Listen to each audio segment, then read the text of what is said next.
Now that Microsoft has finally admitted that it's actually making another Xbox, we can actually start talking about what kind of games and entertainment and original programming, television shows they're making for this device.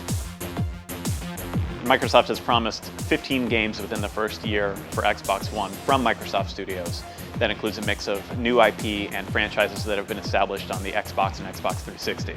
And it's interesting to note that Microsoft has committed to those 15 titles over the first year. It's important to me that we have a steady flow of content. I think in some of the previous generations, we could have done a better job with making sure we had content both at launch and in the months to come. I have kind of some targets in my head, and I think we'll be able to achieve those, and I think they'll exceed what we've been able to do in the past. It also includes a game from Rare, and apparently they're going to show a historic IP at E3 2013 in a couple weeks. Fans of Rare and Rare IP, I think will be pleased with what we're going to show at E3. The historic IP that they've built, I think, can play a real important role on Xbox One.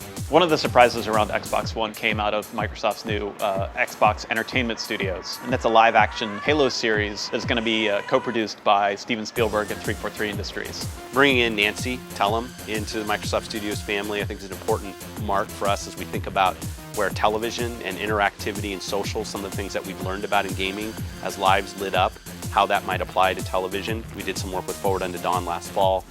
Had some pretty good success with that and said, where can this go? Now we have a TV executive, former head of CBS television. And then we said, okay, we need to bring in a core storyteller. We don't know when it's coming. We don't know if users are going to have to pay for it. We don't know how it's going to be delivered. And those are all questions we'll probably hear the answer to more about over the next year.